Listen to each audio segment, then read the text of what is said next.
Die Krise in der Ukraine ist noch lange nicht vorbei. Dies haben uns die Bilder aus dem Osten des Landes von dieser Woche gelehrt. Und auch die Propagandaschlacht geht weiter.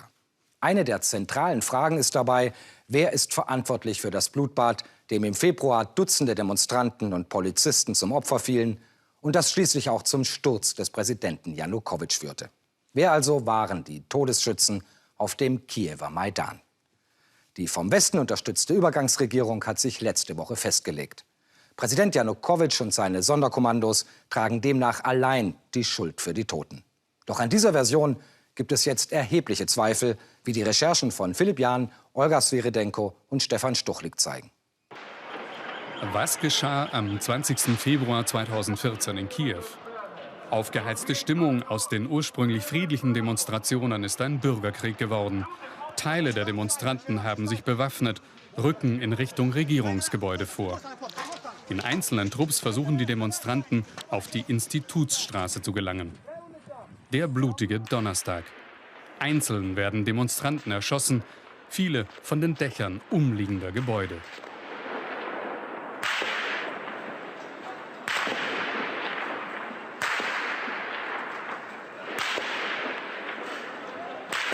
Aber wer genau waren diese Scharfschützen, die auf die Demonstranten schossen?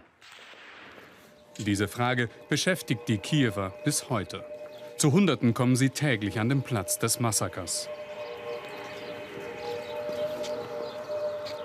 Als wir ankommen, 6 Wochen danach, ist anscheinend noch nicht einmal die grundsätzliche Beweisaufnahme abgeschlossen.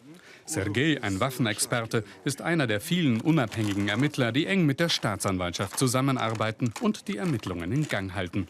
Vor unseren Augen sichert er noch Patronenhülsen. Danach alarmiert er die staatlichen Ermittler, die den Ort nach eigener Aussage schon gründlich untersucht haben.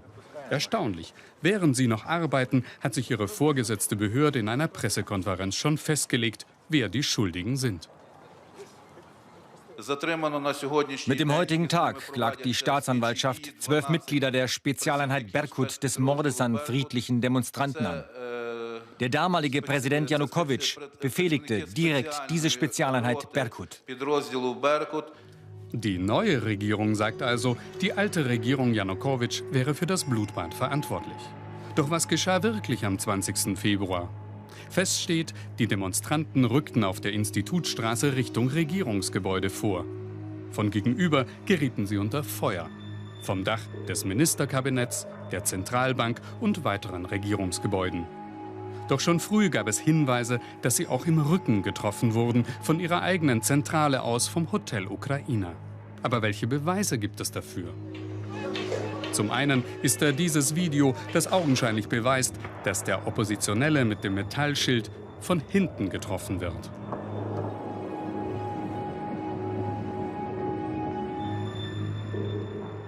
Der Mann in Gelb auf dieser Aufnahme geht sogar noch weiter. Er gehörte zu den Demonstranten, war an diesem Tag stundenlang auf der Institutsstraße.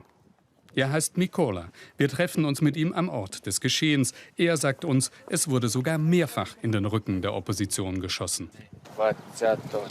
Ja, am 20. wurden wir von hinten beschossen. Vom Hotel Ukraina, vom 8. oder 9. Stock aus. Von der 8. oder 9. Etage? Ja, auf jeden Fall fast von ganz oben. Von da oben? Ja, da standen Leute oben und haben geschossen. Und aus der anderen Richtung hier wurden wir auch beschossen. Und wer hat von oben geschossen? Das weiß ich nicht. Haben Sie eine Ahnung? Das waren Söldner, also auf jeden Fall Profis. Das Ukrainer-Hotel hier war das damalige Zentrum der Demonstranten. Hat sich der Augenzeuge geirrt? Wir sind nachts unterwegs mit Ermittler Sergei. Er zeigt uns mit einem Laser, dass es nicht nur Schusskanäle aus Richtung der Regierungsgebäude gibt. Einige Kanäle in den Bäumen deuten in die entgegengesetzte Richtung.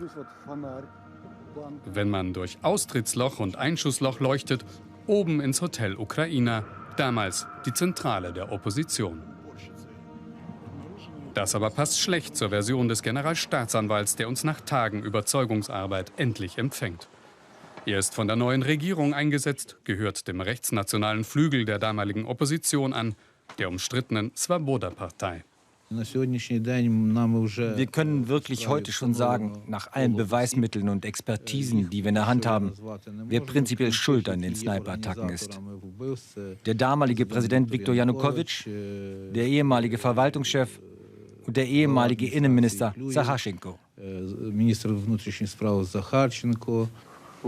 Sie wissen auch, dass es Sniper vom Hotel Ukraina gab. Wir untersuchen das. Wer immer vom Hotel Ukraina schießt, hat, so legt dieses Video nahe, auch diese Milizionäre getroffen. Dass Janukowitsch auf die eigenen Leute hat schießen lassen, ist unwahrscheinlich. Gab es also Scharfschützen der damaligen Opposition? Fest steht, es gab neben den vielen friedlichen Demonstranten durchaus eine Gruppe Radikaler mit professionellen Waffen, wie diese Aufnahmen zeigen. Und das Hotel am Morgen des 20. Februar war fest in der Hand der Opposition. Wir sprechen mit Augenzeugen aus dem Hotel Ukraina, Journalisten, Oppositionelle. Sie alle bestätigen uns, am 20. Februar war das Hotel von der Opposition schwer bewacht. Es hätte sich also schwerlich ein Scharfschütze einschleichen können. Haben also radikale Oppositionelle am Ende selbst geschossen, um Chaos zu erzeugen, um Janukowitsch die Schuld anzuhängen? Die russischen Fernsehsender verbreiten Bilder, auf denen genau das zu sehen sein soll. Unsere Recherchen bestätigen, dass die Aufnahmen tatsächlich im Hotel Ukraina gemacht wurden. Aber wer da genau auf wen schießt, lässt sich nicht endgültig klären. Fest steht nur, es wurde nicht nur auf Oppositionelle, sondern auch auf die Milizen der Regierung geschossen. Vielleicht sogar von denselben Leuten. Wir treffen einen der wenigen Ärzte, der die Verwundeten beider Seiten versorgt hat. Die Verwundeten, die wir behandelt haben, hatten denselben Typ Schussverletzungen. Ich spreche jetzt von dem Typ Kugeln, die wir aus den Körpern heraus operiert haben. Die waren identisch. Mehr kann ich nicht sagen.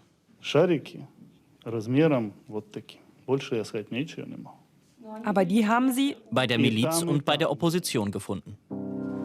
Warum geht die Staatsanwaltschaft solchen Fragen nicht nach?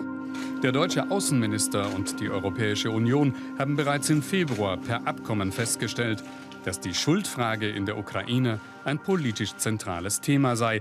Die Aufarbeitung sollte ergebnisoffen sein, um das Vertrauen in die neue ukrainische Regierung zu stärken.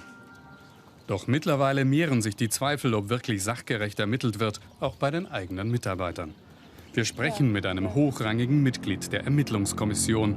Er erzählt uns Unglaubliches. Das, was mir an Ergebnissen meiner Untersuchung vorliegt, stimmt nicht mit dem überein, was die Staatsanwaltschaft erklärt. Wurden also Beweismittel unterdrückt oder sogar unterschlagen? Auch die Rechtsanwälte, die die Angehörigen der Toten vertreten, alle eigentlich auf Seiten der neuen Regierung, beklagen sich, dass sie überhaupt nicht darüber informiert werden, womit genau sich die Staatsanwaltschaft beschäftige. Wir haben nicht gesagt bekommen, welcher Typ Waffen. Wir bekommen keinen Zugang zu den Gutachten. Wir bekommen die Einsatzpläne nicht. Die anderen Ermittlungsdokumente haben wir auch nicht. Die Staatsanwaltschaft zeigt uns einfach keine Papiere. Haben Sie ballistische Gutachten? Nein. Rechtsmedizinische Gutachten?